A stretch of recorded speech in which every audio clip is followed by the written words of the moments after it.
वो ऑक्सीजन हमें नजर जो है उसके कारण क्या होता है, वो ऑक्सीजन इस खाने का ब्रेक डाउन करता है और उससे क्या होता है कि हमें एनर्जी मिलती है। तो रेस्पिरेशन जो है ये एक तरह का केमिकल रिएक्शन है। It's a type of biochemical reaction. Bio का मतलब लिविंग ऑर्गेनिज्म में, और केमिकल मतलब ये एक केमिकल रिएक्शन है बेसिकली, और ये दो तरह का होता है। नंबर 1 एरोबिक और नंबर 2 एनारोबिक। ठीक है, दो तरीके का ये जो है ये केमिकल रिएक्शन होता है। ये रेस्पिरेशन दो तरह का होता है, तो हम एक एक करके इसकी बात करते हैं। ठीक है, सबसे पहले हम बात करते हैं जैसे इसके अंदर कि एरोबिक रेस्पिरेशन जो होता है वो क्या होता है। ठीक है, तो हम देखते हैं, जरा हेडिंग डालिएगा अपने पास, एरोबिक रेस्पिरेशन।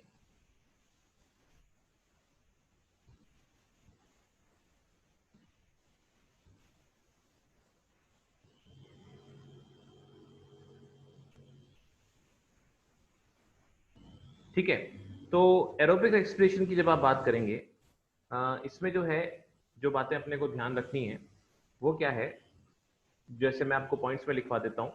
सबसे पहले, it takes place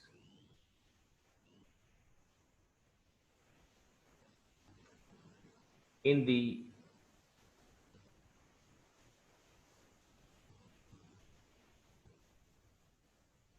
presence of oxygen. Sir ये तो ऊपर लिख लिया। कोई बात नहीं बेटा, दोबारा लिखो। Okay sir.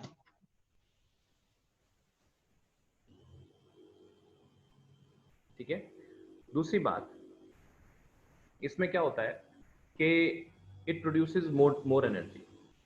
इस तरह की जो रेस्पिरेशन होती है ये ज्यादा एनर्जी प्रोड्यूस करता है। It produces more energy. ठीक है, तीसरी बात जो है, its end products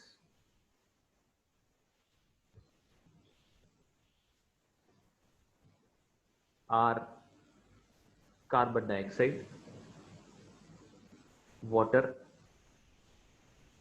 and energy.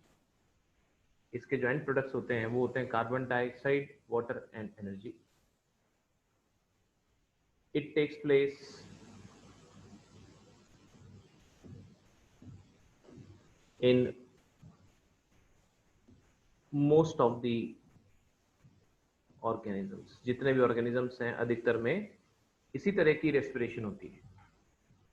ठीक है, होता क्या है इसके अंदर, इस प्रोसेस में होता क्या एरोबिक रेस्पिरेशन के अंदर, उसकी हम बात करेंगे। आप एक बार लिख लो, मैं एक मिनट वेट करता हूं क्योंकि नई स्लाइड लेंगे हम।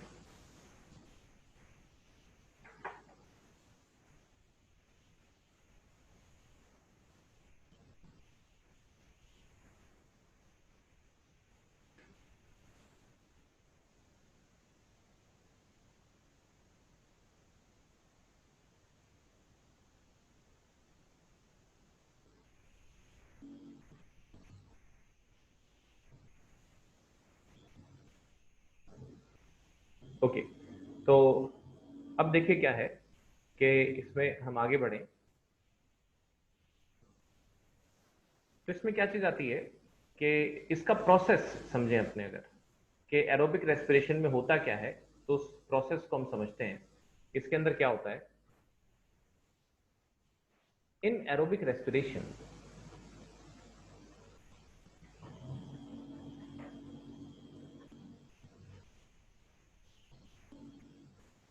glucose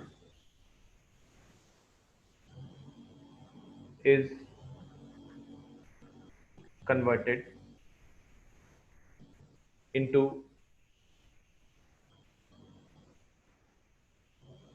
pyruvate. Glucose is converted into pyruvate in the cytoplasm.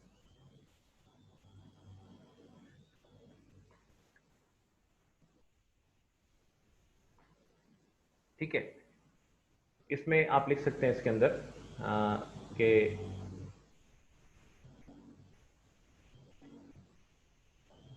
this process is called glycolysis, and this process takes place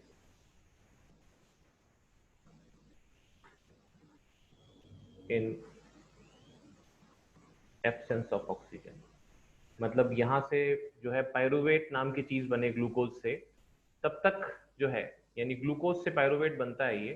तो इसमें क्या होता है कि इस प्रोसेस को आप ग्लाइकोलाइसिस बोलते हो, और ये ग्लाइकोलाइसिस का जो प्रोसेस होता है इसमें ऑक्सीजन की रिक्वायरमेंट नहीं होती। ठीक है, it takes place in the absence of oxygen. ठीक है, और इसमें जो है और अपने बातें लिखें तो क्या क्या चीजें आती है नेक्स्ट देखो आप।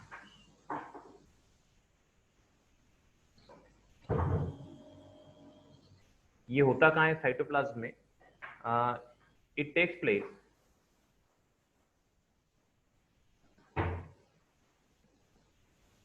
इन the cytoplasm of the cell. मतलब हर सेल में होता है ये, हर लिविंग ऑर्गेनिज्म में, चाहे यूनिसेलुलर हो चाहे मल्टीसेलुलर हो। मल्टीसेलुलर के भी एक एक सेल के अंदर ये रेस्पिरेशन होता है। ठीक है, आगे after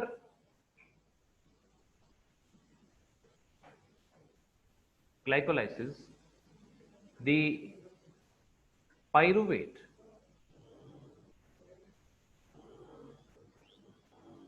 enters the mitochondria।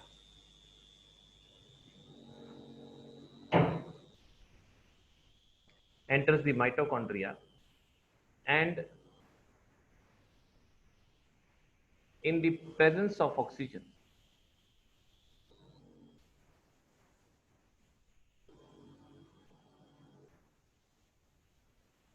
is converted into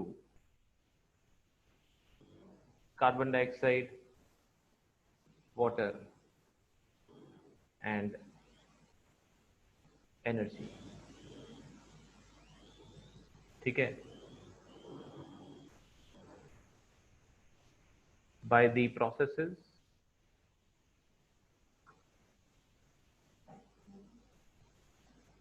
called electron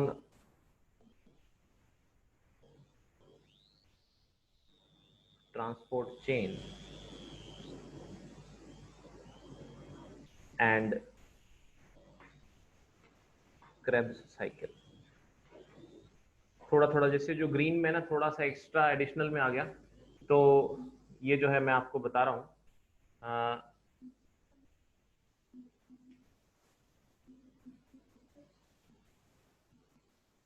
okay, मैं लास्ट स्लाइड आपको भी दिखा देता हूँ। तो अब क्या है कि एक मिनट, मैं लास्ट स्लाइड एक बार दिखा देता हूँ। आप कह रहे थे किसी किसी का है कि भाई देख नहीं पाया, मैं एक मिनट वेट कर लेता हूँ और फिर नेक्स्ट स्लाइड पे चलते हैं।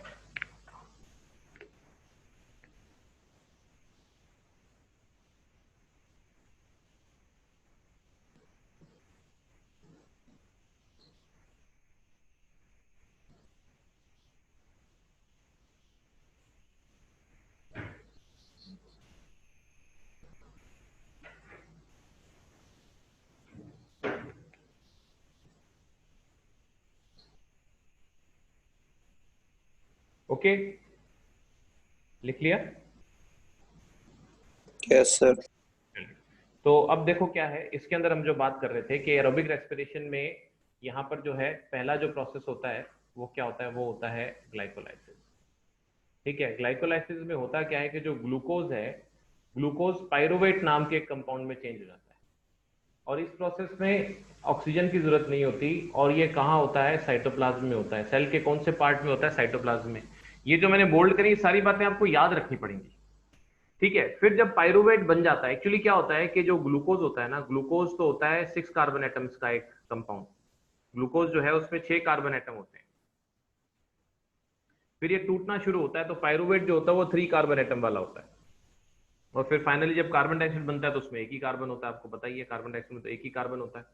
तो जो है ये मतलब एक तरह से ये बर्निंग ऑफ फ्यूल है, ग्लूकोज फ्यूल है, और ऑक्सीजन की जो है यहाँ ग्लाइकोलाइसिस तक ऑक्सीजन की जरूरत नहीं होती। लेकिन उसके बाद जब ये पायरुवेट बन जाता है तो पायरुवेट बनने के बाद ये कहाँ चला जाता है? माइटोकॉन्ड्रिया में। After glycolysis pyruvate enters the mitochondria, और यहाँ पर प्रेजेंस ऑफ ऑक्सीजन चाहिए होता है, यहाँ पर ऑक्सीजन चाहिए होता है। और माइटोकॉन्ड्रिया में जो है जो पायरुवेट है उससे क्या बनता है, तीन चीजें, कार्बन डाइऑक्साइड, वाटर और एनर्जी। यहाँ पर जो प्रोसेसेस होते हैं, दो प्रोसेस होते हैं, एक को बोलते हैं ईटीसी, इलेक्ट्रॉन ट्रांसपोर्ट चेन, और दूसरे को बोलते हैं क्रेब्स साइकिल। ये जो है थोड़ा सा जो मैंने ग्रीन में लिखी हैं चीजें थोड़ी थोड़ी एक्स्ट्रा हैं, पर मैंने आपको बताया ना कि बायो की जब आप बात करते हैं थोड़ा सा एक्स्ट्रा पढ़ लेना सेफ रहता है, कई बार क्वेश्चंस आ जाते हैं तो थोड़े से जो आउट ऑफ बाउंड्री लाइंस होते हैं, ठीक है। तो इस तरीके से होता है। तो इसको अगर हम समराइज करें अपने पास कि भाई ये जो स्टेप्स हैं इसके एक फ्लो चार्ट के तौर पे, तो वो हम देख सकते हैं। देखो कैसे, जैसे ये वापस बता दो। दोबारा सुन लो, मैं एक फ्लो चार्ट बना रहा हूँ, उससे आपको बहुत आसानी से समझ आ जाएगा। देखिए स्टार्ट क्या होता है, स्टार्ट होती है बात ग्लूकोज से, ठीक है। ग्लूकोज से हम अपनी बात शुरू करते हैं। ये सारा जो मैंने वर्ड में लिखवाया है ये मैं एक फ्लो चार्ट में आपको बता देता हूँ। ग्लूकोज जो है इस पर एक प्रोसेस होता है, ठीक है। इस प्रोसेस को बोलते हैं ग्लाइकोलाइसिस। इस प्रोसेस का नाम क्या होता है, ग्लाइकोलाइसिस।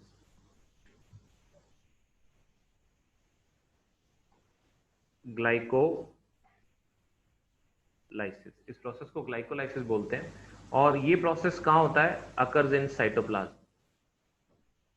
ये साइटोप्लाज्म में होता है। सेल के अगर आपसे पूछा जाए कौन से पार्ट में होता है, तो ये तो अब आप जानते हो सेल का साइटोप्लाज्म कौन सा होता है। ये जो है occurs in absence of oxygen. इस पर्टिकुलर प्रोसेस में जो ग्लाइकोलाइसिस है इसमें ऑक्सीजन की जरूरत नहीं होती, ठीक है। और यहां पर जो क्या होता है कि जो आपके पास 6 कार्बन एटम वाला ग्लूकोज है, कार्बन ग्लूकोज क्या होता है, C6H12O6 स्ट्रक्चर, हालांकि अपने को करना नहीं है अभी। तो 6 कार्बन वाला ग्लूकोज जो है वो टूट के क्या बना लेता है, वो बना लेता है यहाँ पर पायरुवेट। वो बना लेता है यहाँ पर जो जो मॉलिक्यूल बनता है उसको बोलते हैं पायरुवेट, ठीक है। सारी बातें आपको याद रखनी पड़ेंगी। जहां ग्लूकोज 6 कार्बन का होता है, पायरुवेट 3 कार्बन का रह जाता है, ठीक है। अब ये पायरुवेट कहां जाता है, अब ये पायरुवेट जाता है माइटोकॉन्ड्रिया में। पायरुवेट चलता है माइटोकॉन्ड्रिया में, ठीक है। माइटोकॉन्ड्रिया में जाके क्या करता है कि ये जो है ये प्रोसेस होते हैं इसके ऊपर, उनके नाम होते हैं इलेक्ट्रॉन ट्रांसपोर्ट चेन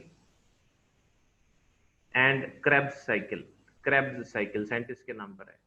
ये पर्टिकुलर प्रोसीजर्स पूरे पूरे लंबे लंबे प्रोसीजर्स हैं जिसमें ना तरह तरह के एंजाइम्स की एक्टिविटीज होती हैं।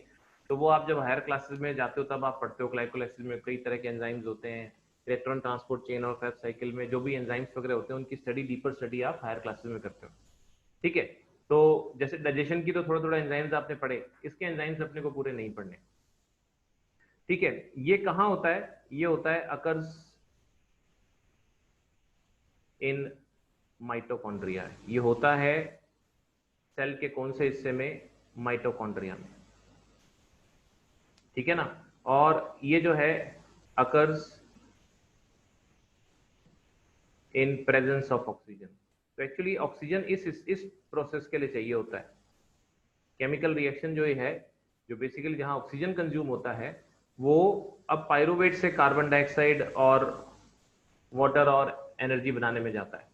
तो इस तरीके से फाइनली जो है यहाँ पर जब फाइनली जो बनता है वो होता है कार्बन डाइऑक्साइड और वाटर और एनर्जी होती है। ये एनर्जी क्या होती है, ये एनर्जी जो है हमारा शरीर, हमारे सेल्स में, ये जो है माइटोकॉन्ड्रिया में एटीपी के फॉर्म में स्टोर हो जाती है। एडिनोसाइन ट्राइफॉस्फेट बोलते हैं। आपने पढ़ा होगा कि माइटोकॉन्ड्रिया को पावर हाउस ऑफ सेल बोलते हैं, ठीक है ना। माइटोकॉन्ड्रिया को पावर हाउस ऑफ सेल बोलते हैं। तो पावर हाउस ऑफ सेल जो है वो इसीलिए बोलते हैं क्योंकि यहाँ पर जो है ये एनर्जी सेव होती है उसके अंदर खूब सारी, ठीक है। तो ये इस तरीके से जो है ये आपको चीजें जो है ये ध्यान रखने की जरूरत है। तो ये पहला स्टेप है जो मैंने आपको बताया था, ठीक। बोलो, कुछ पूछना है आपने या समझ आ गई बात। देख लो, इतना कहने के बावजूद भी यहां पर मार्कर चलाया है ना।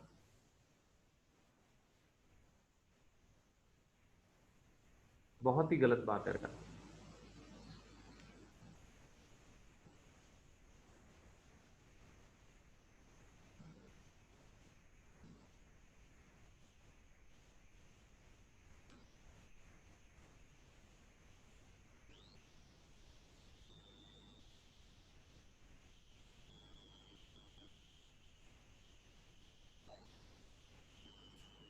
सर 2 मिनट स्लाइड ऊपर करना।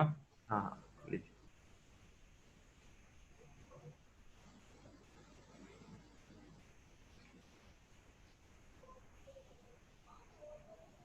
यस सर, लिख दिया। ठीक है ओके। Sir just second. हाँ बोलिए। Sir 1 minute. हाँ कोई बात नहीं, आराम तो से लिख लो लिख लो। Okay sir.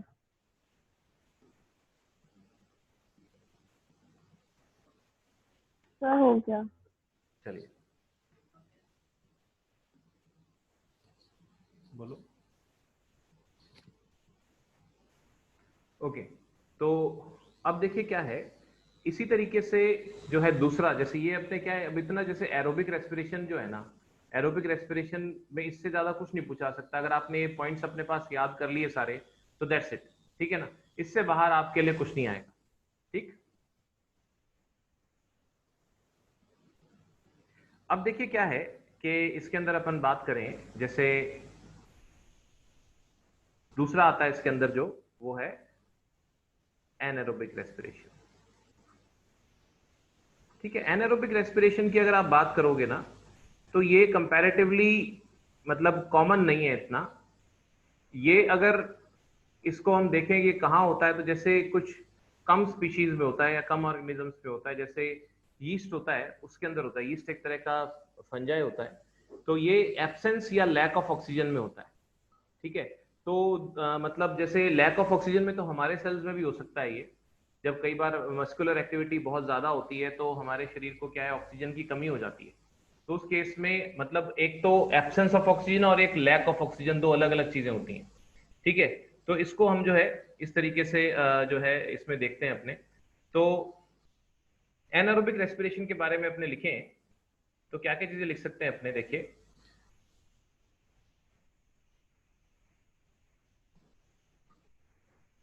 It takes place in absence or lack of oxygen। मतलब लैक से मतलब डेफिशिएंसी से मतलब है यहाँ पर, ठीक है। मतलब कमी होती है। लैक ऑफ ऑक्सीजन का मतलब डेफिशिएंसी से मतलब है, मतलब लो सप्लाई ऑफ ऑक्सीजन पर होता है। तो इसको हम देख लेते हैं कि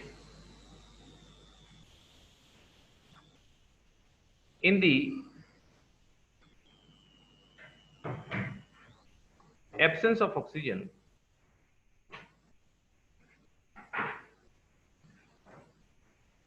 एज इन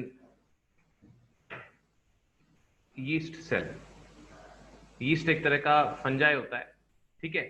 तो as in yeast cell, the process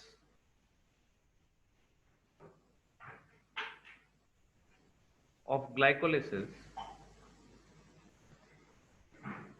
is the same as in aerobic respiration। ये जो है, ये प्रोसेस जो होता है ये सेम होता है as in aerobic respiration. Aerobic वाला जैसे इसमें पायरुवेट बनता है, सेम वही सिस्टम इसमें भी आता है। लेकिन उसके बाद but after glycolysis,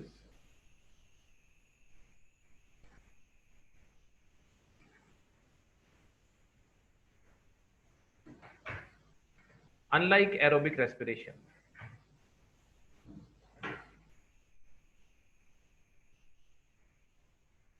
the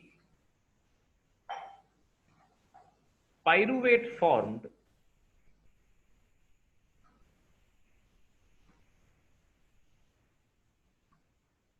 remains in the cytoplasm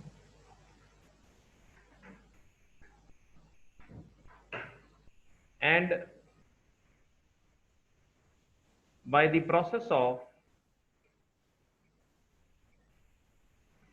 fermentation,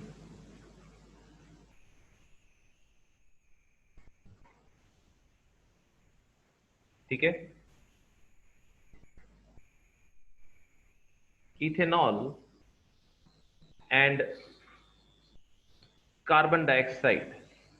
Ethanol and carbon dioxide are formed along with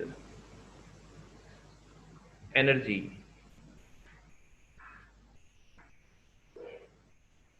much less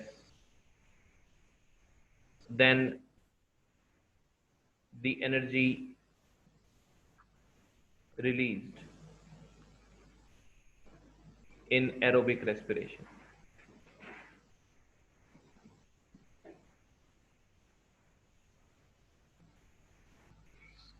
ठीक है ना? तो ये काफी कम होती है जो एनर्जी रिलीज होती है। और इसका जो सेकंड स्टेप है, जैसे वहां पर सेकंड स्टेप था वो था क्रेब्स साइकिल और इलेक्ट्रॉन ट्रांसपोर्ट चेन, वो नहीं होता, इसको फर्मेंटेशन बोलते हैं। तो एक्चुअली कई बार एनारोबिक रेस्पिरेशन को बोल ही हम फर्मेंटेशन देते हैं। ठीक है, तो इसको जरा हम समझते हैं।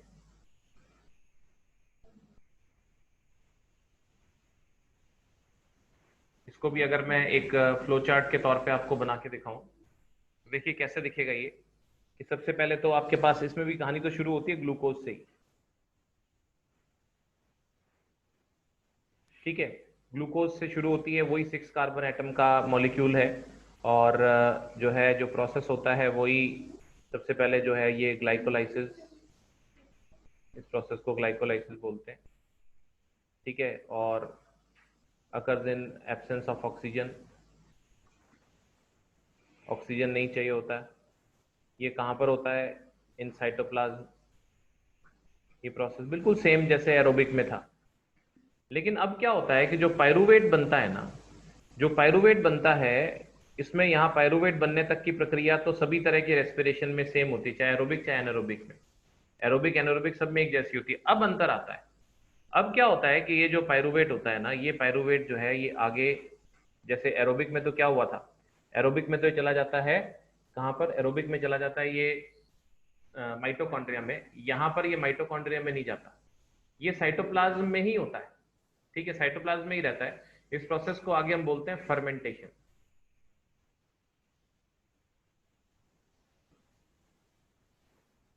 ठीक है ना? अकर्स इन साइटोप्लाज्म, ये साइटोप्लाज्म के अंदर ही होता है। और ये जो है occurs in absence of oxygen.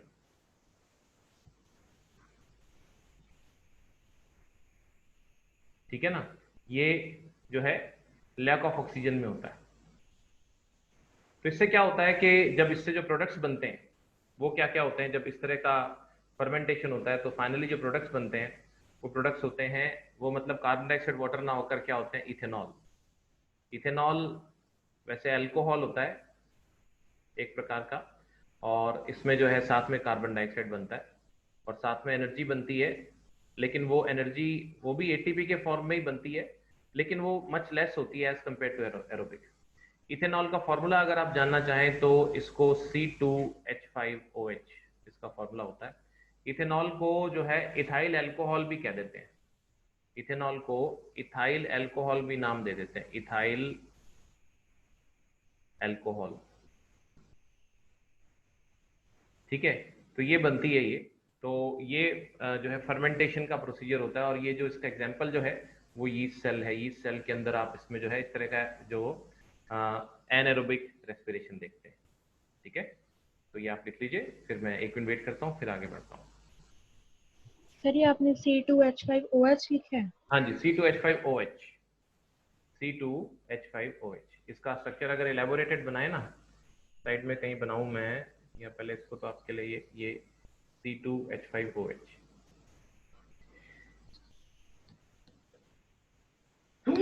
Sorry. तो ये जो है C2H5OH होता है, इसका स्ट्रक्चर अगर मैं अलग से बना के दूं आपको, ऐसे होता है। ये तो बहुत लाइट हो जाएगा।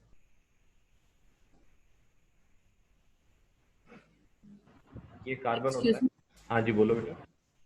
सर जैसे इसमें आपने बताया कि फर्मेंटेशन साइटोप्लाज्म में ही होता है, हाँ, और उसके बाद में वो जो एनर्जी जो होती है वो एटीपी के फॉर्म में निकलती है, हाँ, प्रोड्यूस होती है। तो वो एटीपी के फॉर्म में तो वो माइटोकॉन्ड्रिया में ही होगी ना? नहीं नहीं, ये साइटोप्लाज्म में ही होती है। जो एनर्जी करेंसी जो बोलते हैं वो क्या होती है, वो लार्ज अमाउंट होती है उसके अंदर जो रिलीज होती है नॉर्मली सभी ऑर्गेनिजम्स में, क्योंकि इन जनरल माइटोकॉन्ड्रिया में ही होती है ना, तो हम वहां यस पर यही मानते हैं कि भाई एनर्जी जो रिलीज होती है वो बाद में जब सेव होती है तब वो माइटोकॉन्ड्रिया में ही होती है in the form of ATP. Energy ATP के फॉर्म में रिलीज नहीं होती। एनर्जी तो एनर्जी के फॉर्म में होती है, लेकिन क्या होता है कि उसको जो है एडिनोसाइन नाम का एक मॉलिक्यूल होता है, तो वो क्या करता है अपने साथ फॉस्फेट को जोड़ता जाता है, और जो एडिनोसाइन और फॉस्फेट में बॉन्ड बनता है उस बॉन्ड में उस एनर्जी को स्टोर करके रखता जाता है, ट्रैप करता जाता है अपने साथ। ठीक है ना? तो वो जो है एटीपी फिर माइटोकॉन्ड्रिया में ही बनते हैं, वो बात सही है। ठीक है, ओके। अब देखिए क्या है, लिख लिया आप सबने? यस ओके, आगे देखते हैं अपने। अब इसमें क्या आ जाता है कि इसी तरीके से क्या होता है कि ये जो है ये तो वो आपके पास लैक ऑफ अपने एब्सेंस ऑफ ऑक्सीजन में, अगर लैक ऑफ ऑक्सीजन होता है, जैसा कि जो है हमारे जो जब कभी बहुत मस्कुलर एक्टिविटी होती है तो हमारे क्या होता है पैरों में मसल्स में जैसे क्रैम्प्स आ जाते हैं, मस्कुलर क्रैम्प्स आ जाते हैं, बांटे आ जाते हैं ना, तो वो जो चीजें हैं उस टाइम क्या होता है, जैसे आप बहुत ज्यादा फिजिकल एक्टिविटी कर रहे हो कोई, जैसे अपन देखते हैं कई बार स्पोर्ट्स पर्सन होते हैं उनके मसल पुल हो जाता है, वो एक्चुअली क्या होता है कि वो क्रैम्प्स आने लगते हैं। उनके क्रैम्प क्यों आने लगते हैं कि वो ना जब जैसे बहुत भाग रहे दौड़ रहे होते हैं, तो 1 मिनट ही रह गया उसके बाद आपको दोबारा लॉग इन करना पड़ेगा, आपको पता ही है। ठीक है, तो क्या होता है कि जितना ऑक्सीजन चाहिए होता है ग्लूकोज की बर्निंग शुरू हो जाती है, लेकिन जितना ऑक्सीजन चाहिए होता है उतना मिल नहीं रहा होता, तो फिर क्या होता है कि बॉडी एक ऑल्टरनेट मैकेनिज्म फॉलो करने लगता है, और उसमें क्या होता है कि instead of aerobic anaerobic respiration होता है, जिससे क्या होता है लैक्टिक एसिड नाम का एक कंपाउंड बनता है। उस लैक्टिक एसिड से क्या होता है कि क्रैम्प्स हमें जो है ना, हमें जो मसल्स में खिंचाव तनाव मिलता है, हालांकि बॉडी को एक बार टेम्पररी एनर्जी मिलती है, लो एनर्जी मिलती है, लेकिन क्रैम्प्स आने लगते हैं। तो मस्कुलर फटीग जो होता है वो उस एनारोबिक रेस्पिरेशन में जब लैक ऑफ ऑक्सीजन में होता है उस दौरान होता है। ठीक है, तो चलो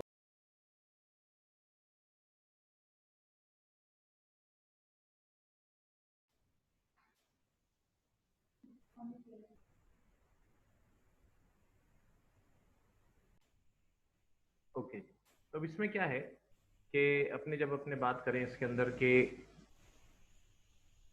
जो जस्ट मोमेंट, ओके, तो ये जो मैंने आपको बताया ये था आपका एनारोबिक रेस्पिरेशन बॉडी के एक एक सेल के अंदर। अब बात करते हैं जो है अगर एनारोबिक रेस्पिरेशन हो वो कहाँ हो कि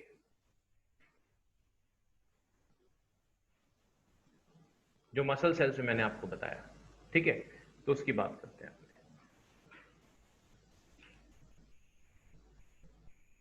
ये तो सबने लिख लिया था ना इसमें, तो ये तो सब लिख ही लिया था सबने, है ना?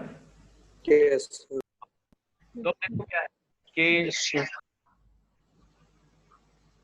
इन लैक दैट इज डेफिशिएंसी, मतलब कमी, एब्सेंस नहीं कमी ऑफ ऑक्सीजन,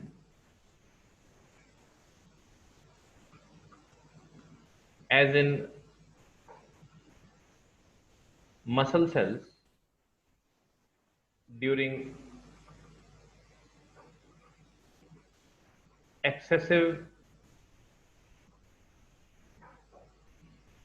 physical activity। ठीक है, तो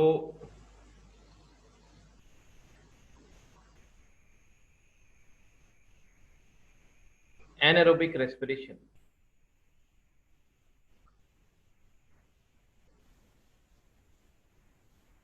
takes place। ठीक है, anaerobic respiration जो है वो होता है in this process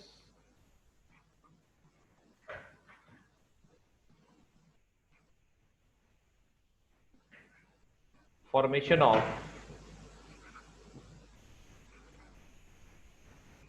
pyruvate is same as discussed earlier,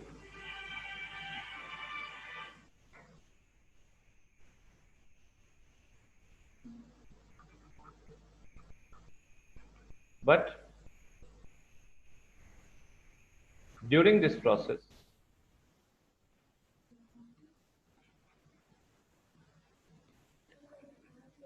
the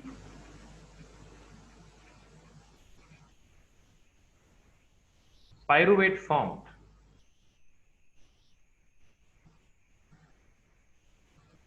remains in the cytoplasm and is converted into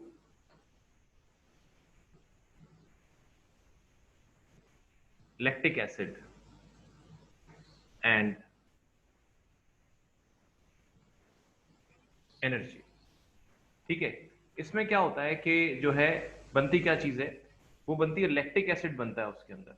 ठीक है ना, यानी आप ये बात समझो कि ये जो लैक्टिक एसिड होता है ना, ये 3 कार्बन का ही होता है, लेकिन मतलब जो है एनर्जी इसमें जो प्रोड्यूस होती है वो बहुत कम होती है। वैसे लैक्टिक एसिड आपको बता दूं, ये जो है जैसे पढ़ा होगा आपने शायद पहले कभी, जैसे दही होता है ना, दही के अंदर लैक्टिक एसिड होता है, तो ये जो है ये एक्चुअली लैक्टिक एसिड बनता है।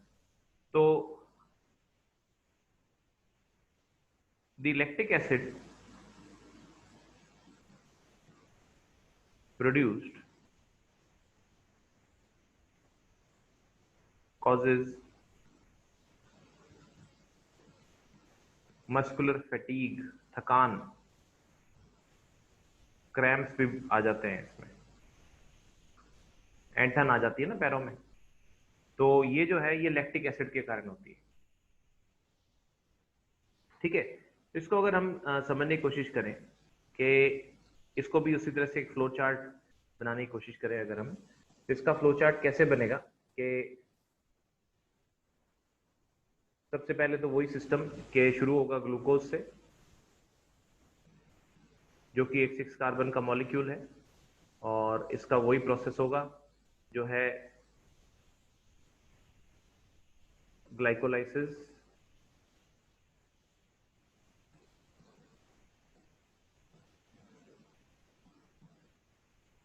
In cytoplasm. कहां पर होगा ये प्रोसेस? साइटोप्लाज्म में,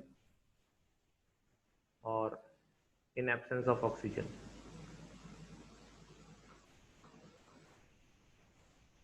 ठीक है, इससे बन गया पायरूवेट,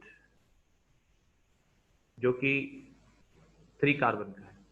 अब ये पायरूवेट से क्या बनेगा? ये पायरूवेट जो आगे का प्रोसेस, जिससे कि आप क्या कहते हो, फर्मेंटेशन कहते हो, इसके प्रोसेस में एक्चुअली फर्मेंटेशन यहाँ पर यूज नहीं करते वर्ड, पर फिर भी फर्मेंटेशन बेसिकली जो प्रीवियस था वहीं पर यूज करते हैं, बट चलो फिर भी आप इसको कह सकते हैं anaerobic respiration. In general fermentation is another word for anaerobic respiration. तो यहाँ पर जो है ये होता है अकर्स इन साइटोप्लाज्म, ये भी साइटोप्लाज्म में ही होता है।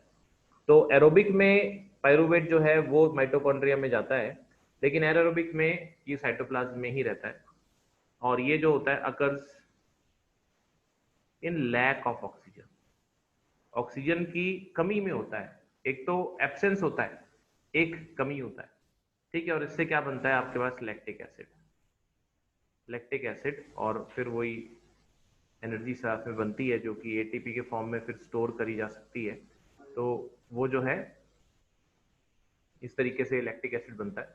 इसमें अगर थोड़ा सा गौर करेंगे, फर्क एक्चुअली क्या होता है, जैसे थोड़ा सा और ध्यान दें, जैसे लैक्टिक एसिड 3 कार्बन का ही होता है, और जो हमने ऊपर बनाया था जो जैसे इथेनॉल, उसमें 2 कार्बन थे, और जो उससे पहले कार्बन डाइऑक्साइड था उसमें 1 ही कार्बन रह जाता है इसके अंदर। इस तरीके से अगर आप देखोगे कि ध्यान से ऑब्जर्व करोगे, तो यहाँ तक का प्रोसेस, पायरूवेट बनने तक का प्रोसेस बिल्कुल सब में सेम है, चाहे एरोबिक हो चाहे एनारोबिक हो, पायरूवेट बनने तक का प्रोसेस बिल्कुल सेम है।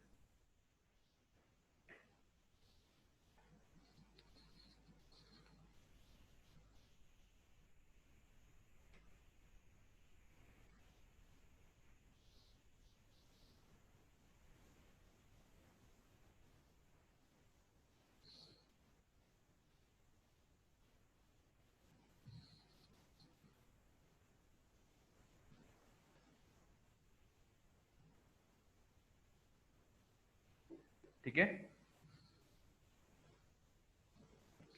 तो इस तरीके से क्या होता है, आपका एरोबिक और एनारोबिक 2 तरीके के जो रेस्पिरेशन है इंपॉर्टेंट है, आपको ध्यान से इसके बारे में सारी चीजें जो है आपने याद रखनी है।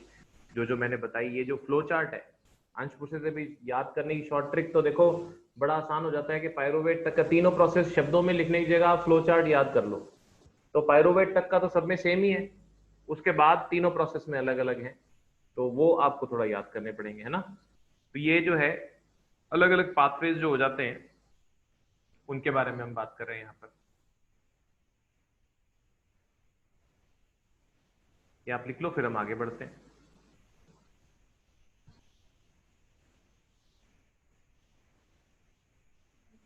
सर वो लाइट वाले चैप्टर का क्या हुआ? अरे यार वो भेजेंगे चिंता मत कर।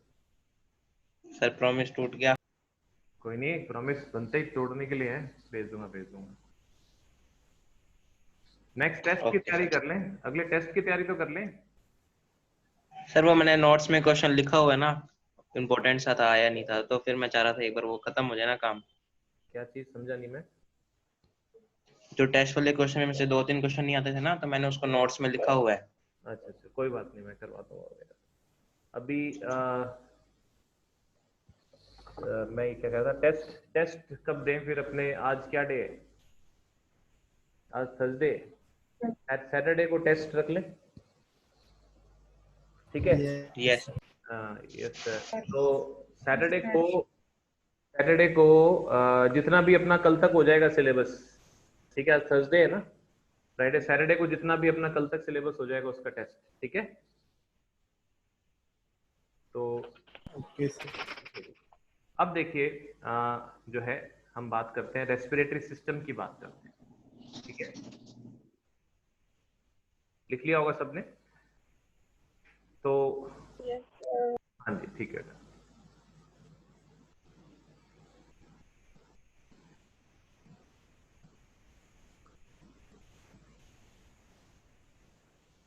दी ह्यूमन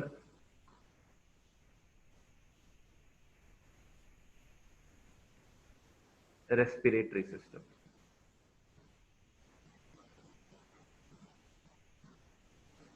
ह्यूमन रेस्पिरेटरी सिस्टम, ठीक है। तो इसमें रेस्पिरेटरी सिस्टम जैसे डाइजेस्टिव सिस्टम के अलग अलग ऑर्गन्स थे, इसकी अगर अपने बात करते हैं तो इसमें क्या होता है, the main organs of the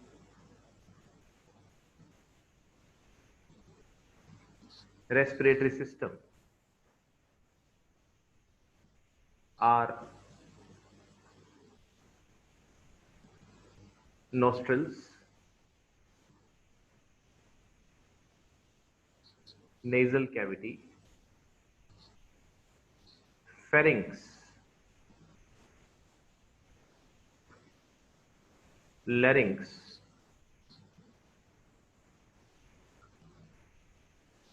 trachea,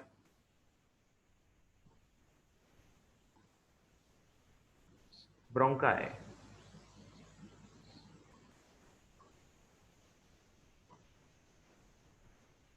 bronchioles,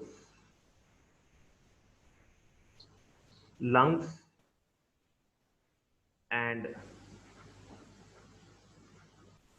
diaphragm, ठीक है। तो ये जो होते हैं, ये जो ह्यूमन रेस्पिरेटरी सिस्टम में ये मेन जो पार्ट होते हैं, जो रेस्पिरेटरी सिस्टम के पार्ट होते हैं वो ये होते हैं, मतलब ऑर्गन्स की अगर आप बात करेंगे तो ये ऑर्गन्स जो हैं ये रेस्पिरेटरी सिस्टम के हिस्से होते हैं, ठीक है। तो इनको जरा सा जो है हम समझने की कोशिश करें, जैसे तो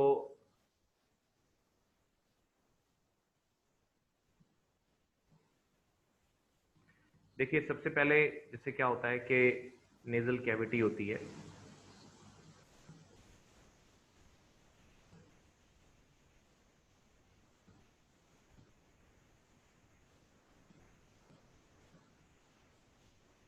ठीक है। फिर क्या होता है कि हमारे ये जो है जैसे फूड पाइप होती है ना, वैसे ही क्या होता है कि विंड पाइप होती है। तो विंड पाइप पे क्या होता है कि जैसे ये नेजल कैविटी है, यहाँ से नाक से, मैं तो उतना तो मैं डायग्राम को नहीं बना रहा कि पूरा फेस वगैरह बनाऊं, या नोस्ट्रल से शुरू हुआ, जैसे ये नेजल कैविटी है,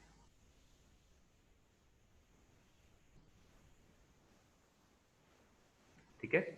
और उसके बाद यहाँ पर जो है ये इस जगह पे लगभग आकर क्या होता है कि फेरिंग्स, जैसे ये फेरिंग्स हो जाता है ये वाला हिस्सा, जैसे अपन मुंह को खोलते हैं तो अंदर जो हलक अपने को नजर आता है वो हिस्सा जो फेरिंग्स होता है आपका, ठीक है। उसके बाद वाला हिस्सा जो होता है वो जो है थोड़ा सा जैसे लैरिंग्स आता है, लेकिन उसको भी मैं ज्यादा नहीं जाऊंगा। एक्चुअली आगे जो है उसको अपने चलते हैं, तो आगे जाकर क्या होता है कि ये जो है ट्रैकिया जाता है, जिसे आप क्या कहते हैं, हमारा जो विंड पाइप होता है या ट्रैकिया। इस ट्रैकिया पे क्या होता है, इस ट्रैकिया के ऊपर ना सी शेप्ड रिंग्स होती हैं, ऐसे मतलब कार्टिलेजिनस रिंग्स होती हैं, कार्टिलेज लाइक रिंग्स होती हैं उसके ऊपर। कार्टिलेज देखा है आपने कभी? एनीबडी? बोल दो अपना माइक खोल के, कार्टिलेज पता है आपको हमारे शरीर में कहाँ होता है? एक Yes, sir. कहाँ पर बताओ? Sir, in the ears and nose. हाँ शाबाश, ये जो ईयर पिन्ना होता है जिसको अपने मुड़वाया हुआ है बचपन से, खूब लोगों ने खींचा हुआ है अपना, जब भी डांटना हो फटकारना हो, ये ईयर पिन्ना जिसे आप बोलते हो ना, वो क्या होता है, वो सॉफ्ट बोन को कार्टिलेज बोलते हैं। आपने बोन्स एंड कार्टिलेज टिश्यूज के बारे में जब आपने पढ़ा होगा 9th में, तो बोन्स एंड कार्टिलेज आता है, तो वो सॉफ्ट बोन, जैसे नाक होती है हमारी, नोज की टिप को प्रेस करोगे तो वैसे सॉफ्ट सी हिलती है, तो ये क्या होती है, वो कार्टिलेज होती है, सॉफ्ट बोन होती है। तो क्या होता है कि जो आगे ट्रैकिया जो जा रहा होता है ना हमारा, इस ट्रैकिया के ऊपर क्या होता है, ये ट्रैकिया जो है इसके ऊपर रिंग्स ऑफ कार्टिलेज होते हैं, ये होता है ट्रैकिया, और इसके ऊपर रिंग्स ऑफ कार्टिलेज बोलते हैं इसको।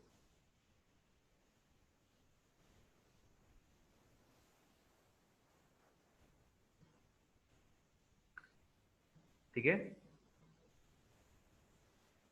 Sir, we have to draw this diagram. Yes miss, you have to draw this diagram.